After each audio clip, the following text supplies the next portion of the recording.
If you enjoy what we do on these podcasts, please go to mwpnews.com.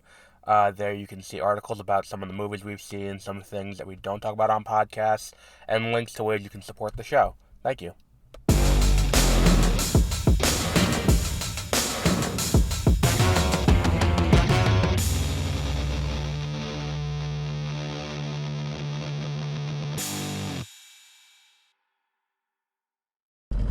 Good morning, and welcome to Beware of Spoilers. I am Adam.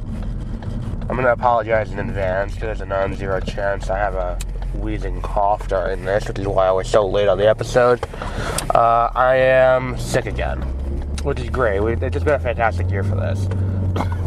Like that. I get sick, and then I got sick, and then the car, and then got sick again, and here we are.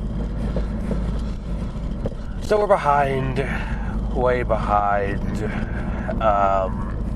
because I didn't have a voice for a good amount of this week, I'm being completely honest. It wasn't even like I was, not feeling well and all of that. I just, did not have a voice at all. But here we are. Enough complaining about it. We're here to talk about Dune Prophecy Episode 2. Which is the other thing. It's not even that I was sick. It's that I was so sick, I didn't even have the energy to watch TV. You ever have that where you're just I feel so just run down, and it's I don't even want to watch TV. I just want to go to bed. That's been me for the last week. So Episode 2 of Dune Prophecy. I saw someone describe this show as Dune by way of the CW. Which is on one hand, I'm alright, I see it, but also it's I would argue that's what the call was, what Dune, sorry, what the Dune sci-fi show was.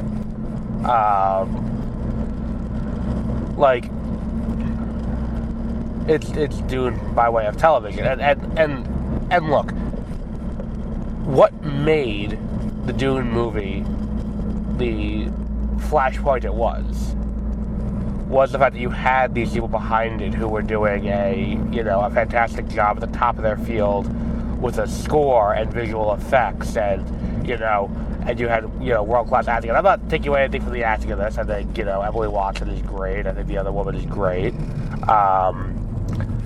I think that the fundamental issue that I have with this show is, again, comes down to a lot of world building things and a lot of what's going on here.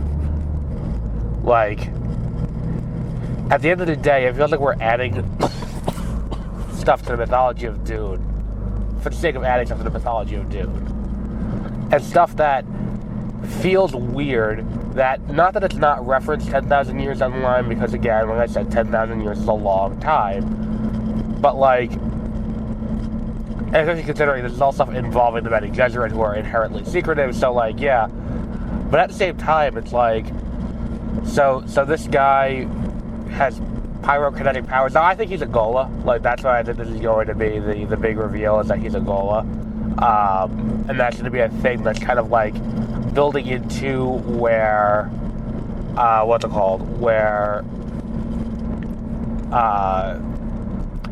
Messiah is gonna, pick that up, because obviously spoilers for Messiah, but Duncan Idaho is back because the Ixians have technology to create these clones, and that is, Duncan Idaho is, comes back from the dead through that, and that's something that I think is an interesting thing. And then this guy, again, that's the other thing, is that this guy, when you look at him, he's very Jason Momoa coded.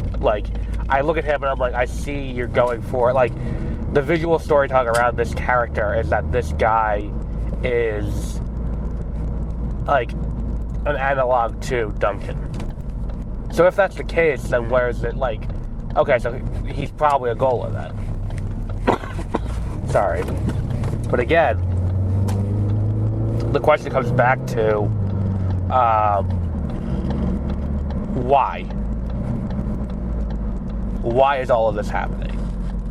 And then, what's the relevance is the other part of it. And that's the big question that, again, we talk about this sometimes where it's like, when we're dealing in a franchise, there's a unique question that doesn't need to get asked of other movies. And that question is, what's the significance? Why are we bothering to spend the time to tell this story? It's a question that you don't ask of a standalone movie. It's a question that you don't ask of, a first entry or anything like that. It's a question that only comes about in franchises, because at the end of the day, franchises are, you're serving, yes, your own individual story, but at the end of the day, you're also serving the overarching story, and in this case, not just Dune and Dune Part 2, and then eventually Messiah the movies, but also the show is meant to be related to the Great Schools trilogy, a continuation of that trilogy of books.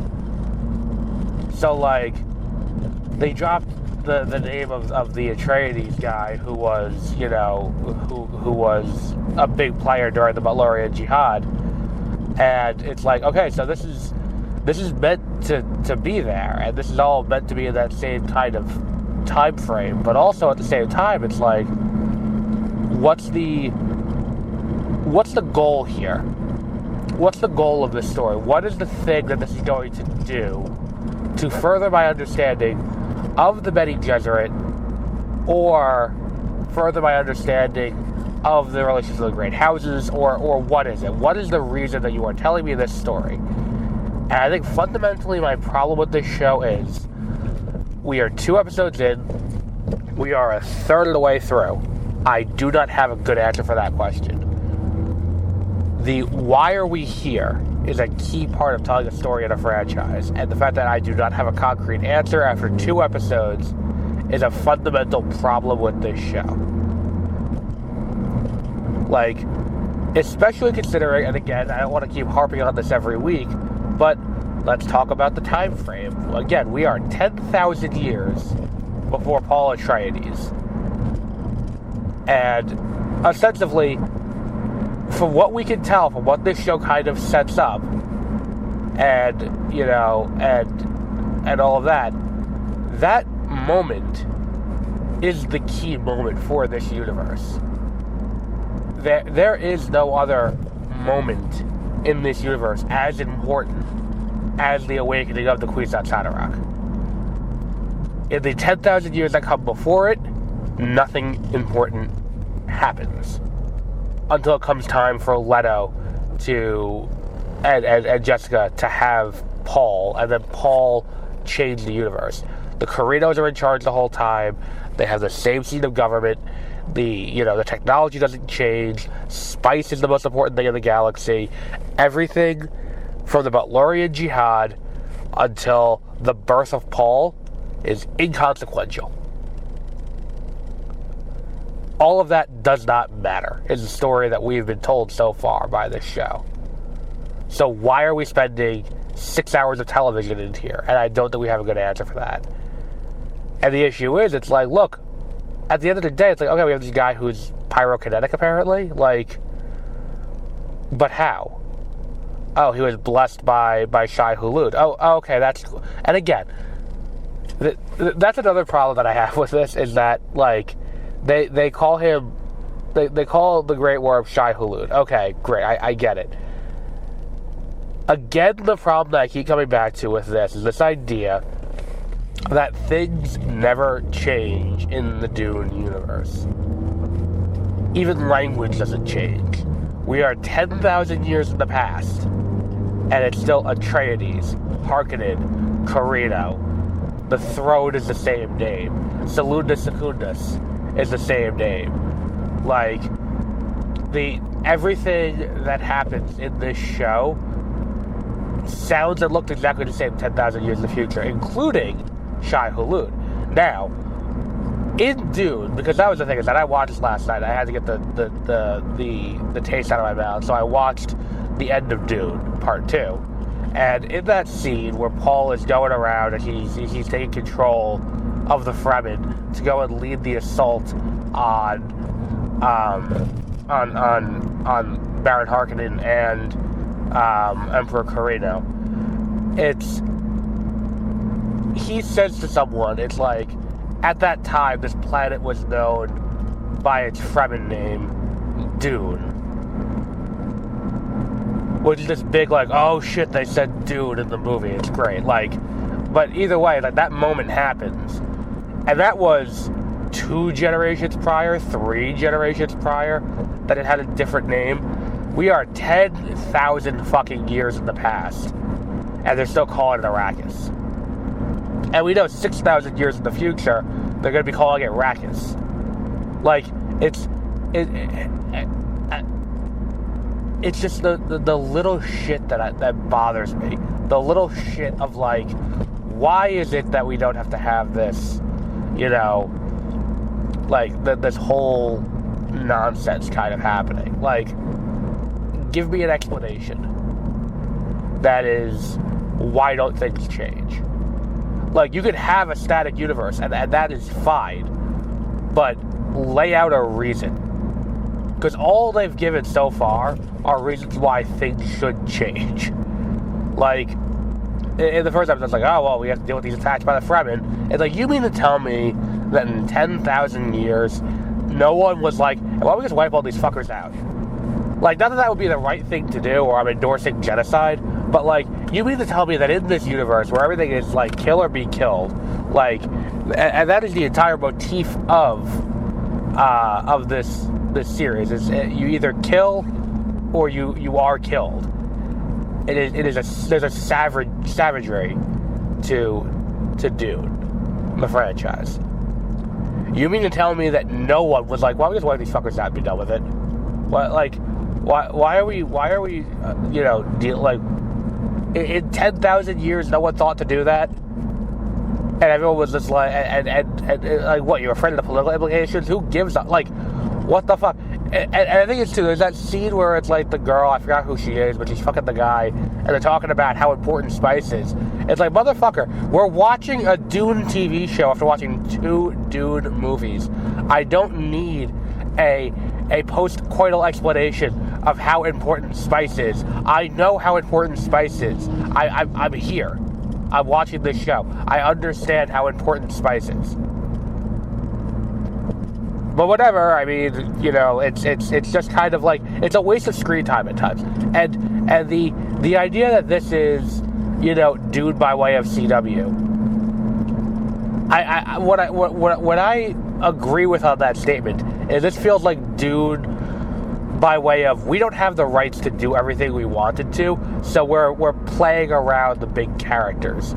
It's you know what it feels more like? It feels more like Dune by way of Disney Plus. Or even like the Penguin but less good, where it's like, we can't use Batman, we can't use Catwoman, we can't use all of these major characters, but we can use the Penguin, and we can use like the Hangman, we can use like, you know, we can use Arkham Asylum, we can use Magpie because no one gives a fuck. Okay, we can do that, so let's just do that.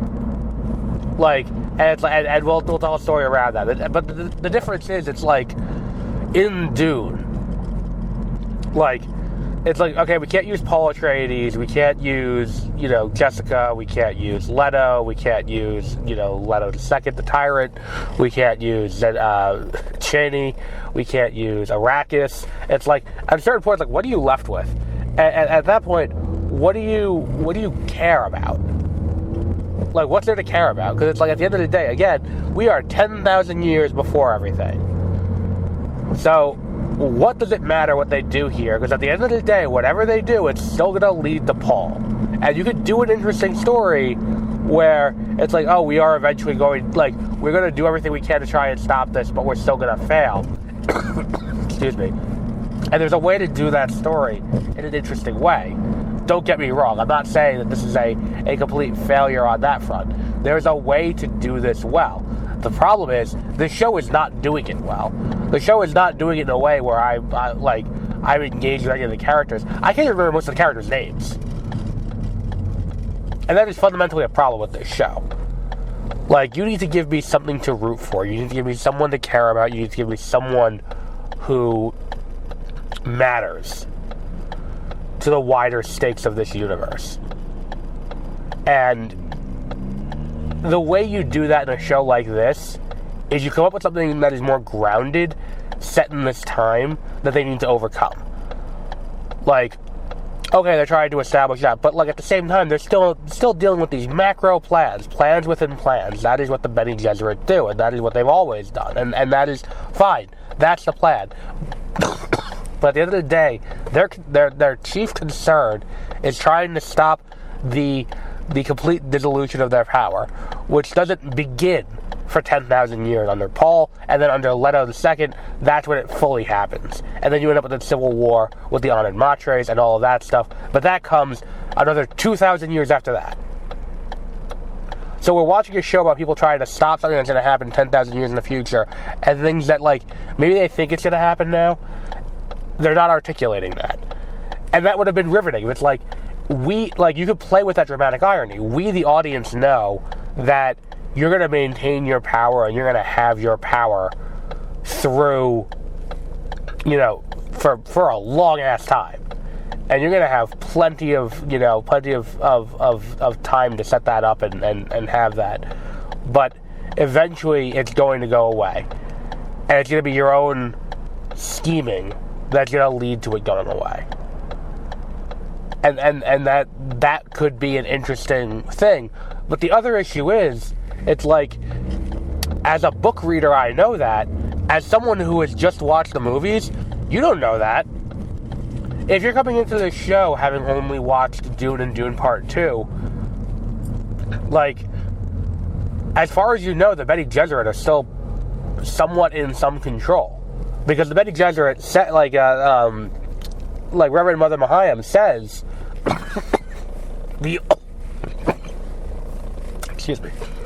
the only way we maintain any control is through you on the throne with Paul.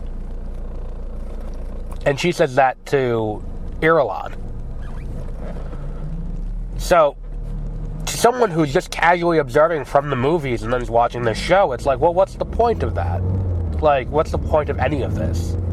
Because it's like, even when we get 10,000 years in the future, as far as we've gotten to in this, they haven't lost their power yet. They're still exactly the same as they were before. Just they're a little off the back foot now, because things didn't go exactly as they planned. Like, it's a genius to it. And the issue is, it's like, the origin story stuff I don't need either. I really don't need the origin of, like, or the technical explanation of, like, how the transmutation works, or where the voice came from, or anything like that. I don't need any of that. Like, just give me, it feels like, what was the other thing I was watching where it's like, oh, they're giving origin stories for all the nonsense that the character does and all of that. There's something else recently that I was watching, but it worked. Oh, Wicked, it worked. Where it's giving you origin stories for everything related to, what's going on. And I don't need, I don't need constant origin stories for everything, but just, I'm kind of just baffled here in a weird way. Like, I'm kind of just in this weird situation where I'm like, this show feels like such a fumble because it's not even entertaining a good amount of the time.